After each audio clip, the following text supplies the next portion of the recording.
I'm glad. Is that your lemonade? Yes. Nice. Yes. Meet you tomorrow. Oh, why is that blowing out so hot?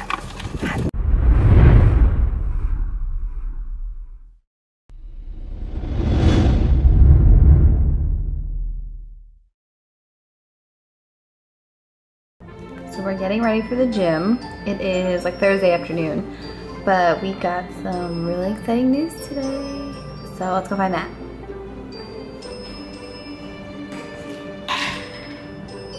Yo. What you doing? What's up? Pre-workout time. One and half. Scoop. Why not two?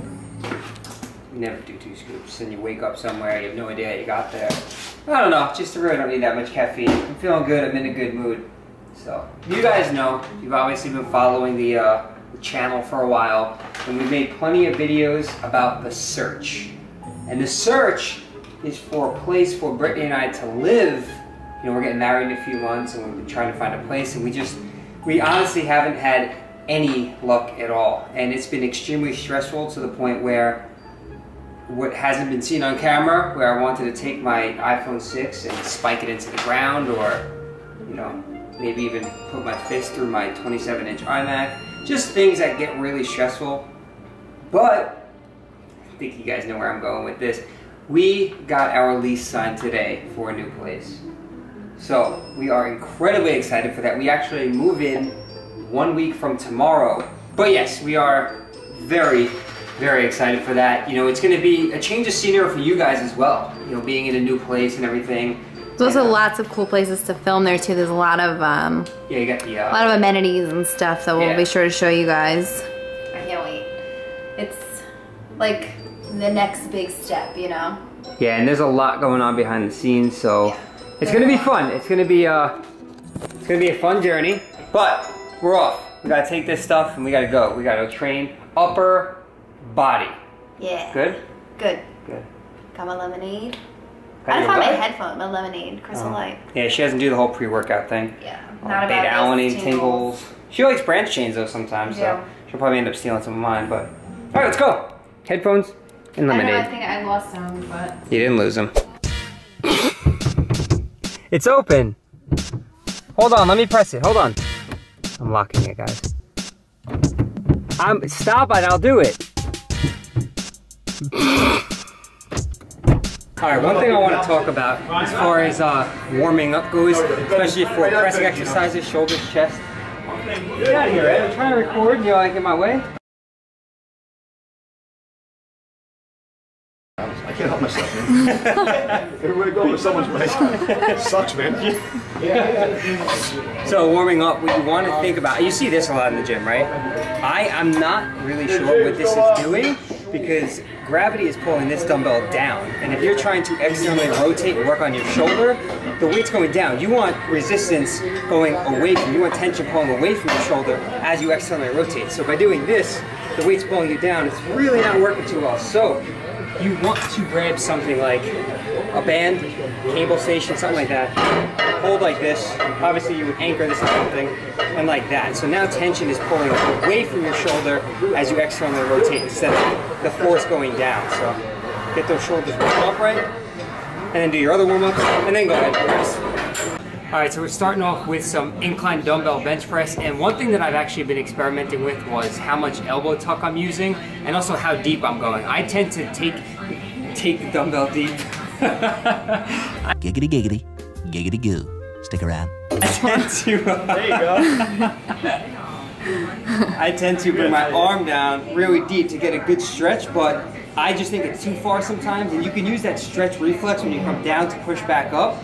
But I'm trying to experiment with coming down only as far as I need to get a good stretch instead of all the way down here, and also not tucking as much. So actually flaring a little bit. You guys have heard me say the importance of tucking your elbows to keep your shoulders safe and not flaring out too much. So you don't want to be out here, but you also don't want to be in here. So I'm still experimenting with a good distance that feels like my chest is really being hit without too much delta, without too much tricep activation. So something that I'm kind of messing with here, but just keeping the reps quick, not locking out at the top, not pausing at the bottom. So let's get a set.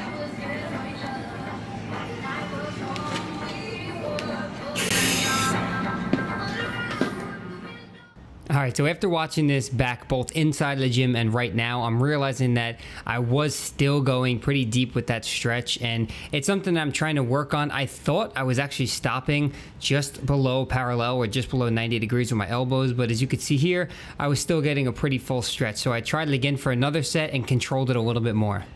Just waiting for the beat to drop. Great.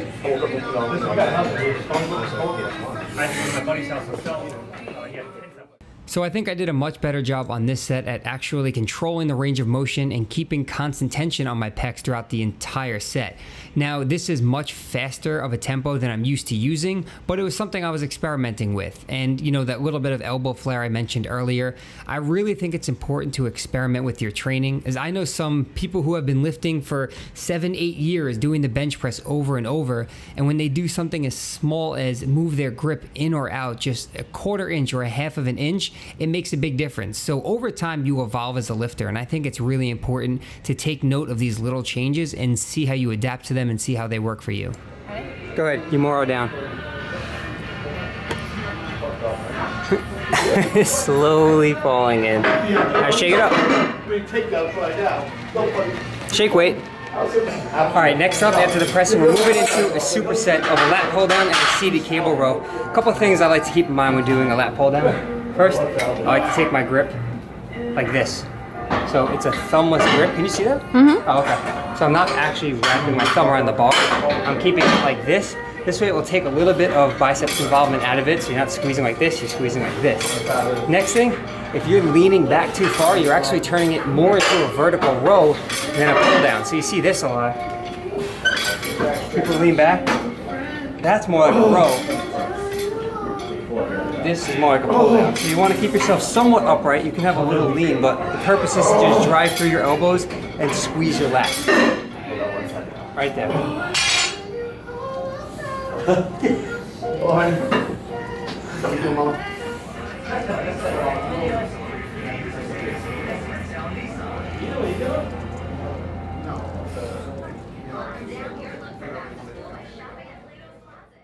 So one thing I want you guys to keep in mind is that everyone performs exercises differently. So I prefer using that false grip. For Brittany, it's a little bit easier for her to wrap her thumb around. So I'm not saying that what I say in these videos is what you should be doing. I'm just trying to give my advice on what I like to do and my recommendations, and then give you something different to try out if you've never tried it. So you can see I used a false grip here too, so my thumb is not wrapped around. And also I'm sitting on an additional cushion. Now you may have seen some people perform a seated row while sitting on a dumbbell, and that's kind of simulating the same thing, except this is obviously safer than sitting on an unbalanced dumbbell, and I'll explain in a future video why we're doing that. But to sum it up real quick, it will emphasize a little bit more lats by pulling towards your belly button instead of pulling up higher towards your sternum or towards your chest, which would hit more of your mid back. And this also has to do with the grip width that you're using. So if you're using a close grip handle, it will hit a different part of your back than going wide grip. And maybe I'll do sort of like a back training tutorial video. I think that would be really cool. But after we did that superset of lat pull downs and rows, I moved into some dips, which is what you see here, and I was doing them with the chains to add some weight, and I was also alternating the dips between being more vertical and also leaning forward a little bit more. So on 2 of the sets I would emphasize more chest, and on the other 2 I would try and hit more triceps. So the overall goal of this workout was to just hit different muscles on the upper body. Since I only had these 2 days, today, which you're watching right now, Thursday,